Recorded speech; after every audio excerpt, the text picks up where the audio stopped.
Ya, kembali di jelang pilkada, pemirsa, kita lanjutkan perbincangan Pak Sudirman Said. Ini tadi kita sudah membicarakan calon-calon yang mungkin akan diusung oleh partai politik. Mungkinkah di pilkada Jawa Tengah ini muncul sosok calon perorangan, menurut Anda? Independen maksudnya? Pertama, pendaftaran calon independen sudah tutup beberapa hari lalu, jadi sudah pasti tidak. Terus saya juga dulu banyak sekali yang menyarankan kenapa tidak jalur independen. Kenapa tidak, Pak? Saya merasa justru demokrasi yang sehat itu partainya mesti sehat juga. Jadi kita tempuh jalur normal dalam artian lewat partai politik. Nah, tadi kan menjadi pertanyaan, bagaimana kalau harus ada deal politik, harus ada mahar segala macam.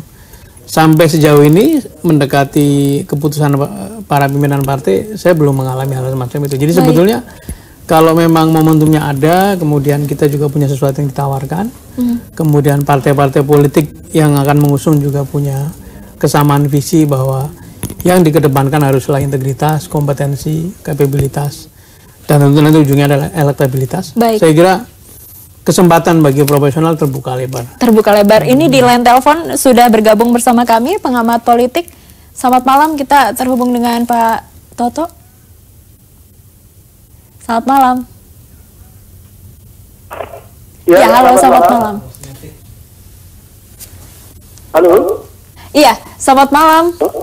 Malam. Ya, saya sudah bergabung bersama dengan pengamat politik. Halo ya. Iya, Pak Toto.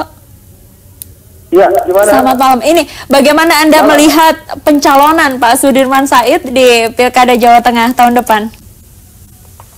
Baik, terima kasih. Halo? Iya, Pak Toto, silahkan. Iya, baik, terima kasih. Saya tentu ingin bicara based on data ya, sebelum masuk pada analisis. Kebetulan kami dari lingkaran survei Indonesia Network (NIJA) sudah melakukan survei, dan surveinya masih sangat fresh. Kita turun di lapangan tanggal 7 sampai 14 November. Hasilnya? Belum sampai 1 bulan. Hasilnya memang memberi kabar gembira nih buat Ganjar Pranowo,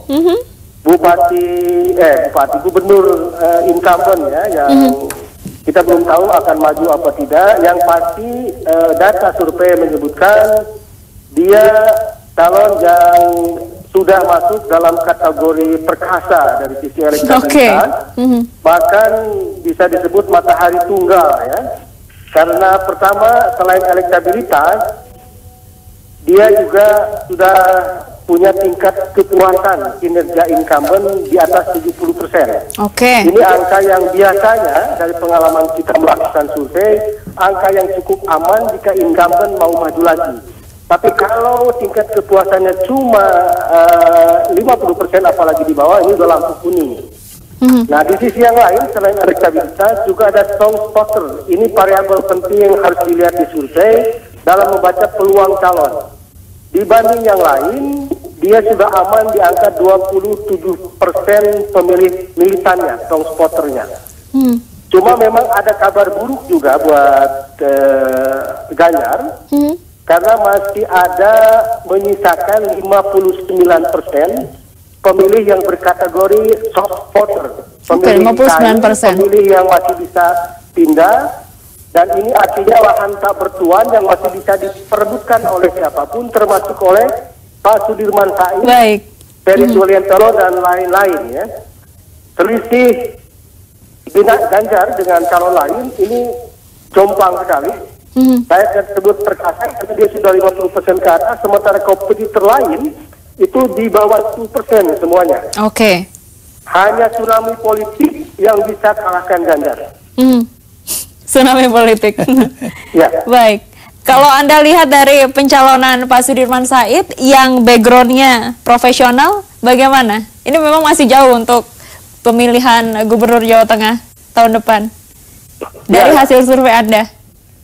Mungkin isunya bukan soal profesional tidak profesional. Di pilkada itu kan soal figur ya. Bisa profesional, bisa juga birokrat dan lain sebagainya. Tapi apapun latar belakang calon, data dan fakta menyebutkan kalau calon selain Ganjar atau kompetitor Ganjar termasuk Bung Sudirman Said, Ferry Juliantono itu dalam posisi masih di bawah 10% elektabilitasnya. Nah, cuma bukan berarti hilang harapan buat mereka selain Ganjar, karena seluruh calon selain Ganjar itu pasti punya PR besar tingkat pengenalan. Nah, ini menarik karena calon yang kalau dari hukum besi pemenangannya di pilkada itu sudah ada hukum besinya itu. Jadi kalau mau menang ya salah satu hukum besinya harus dikenal. Baik. Semakin dia dikenal semakin punya potensi dipilih. Nah, seluruh calon selain Ferry, termasuk Bung Sudirman Said, itu baru tembus di angka 10-13% saja publik kenal kepada dua figur ini. Baik. Atau termasuk Marwan Jafar pun. Terima kasih Pak Toto sudah bergabung bersama kami. Ya. Iya, Pak Sudirman Said, Anda harus bersyukur. Tadi dikatakan memang harus bersyukur ada di posisi yang tidak aman. Terakhir yang ingin Anda sampaikan mungkin kepada warga Jawa Tengah dan juga tim Anda? Ya, saya kira angka-angka tadi yang disampaikan Mas Toto Izul dari LSI itu predictable. Saya menduga itu terjadi karena memang betul.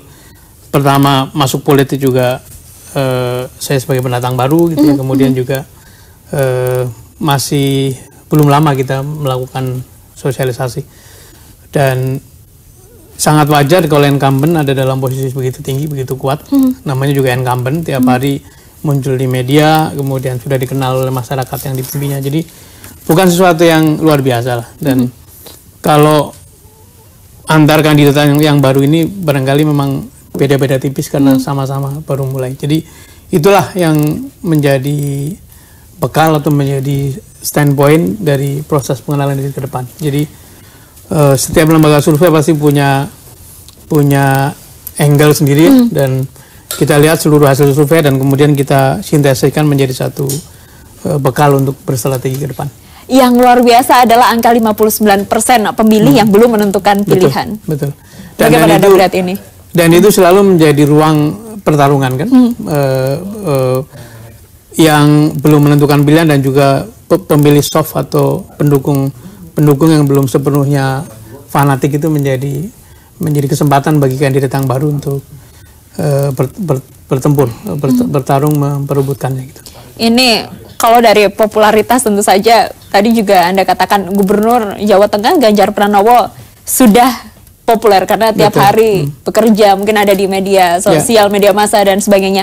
Anda dituntut untuk bisa lebih memperkenalkan kepada masyarakat. Sudah siap Pak Sudirman Said? Insya Allah kita siap, dan kita akan tempuh seluruh tahap dengan baik, dan kita akan, kan tadi kita juga jalan dengan dua tujuan. Satu, memenangkan pertarungan, tapi satu lagi adalah membuat track baru, bagaimana seorang profesional bisa masuk dalam politik tanpa harus melalui deal-deal yang dibayangkan orang itu, kemudian syukur-syukur dicalonkan, kemudian syukur-syukur nanti memenangkan. Jadi ini bukan sesuatu yang mission impossible. Ini mission possible. Baik. Tinggal bagaimana kita memperjuangkannya ke depan. Saya mengutip kalimat Anda, berpolitik dengan santun. Terima kasih Pak Sudirman Said sudah bergabung bersama kami. Dan inilah akhir dari Jelang Pilkada hari ini. Pemirsa, saya Ayu Wardani undur diri. Sampai jumpa minggu depan.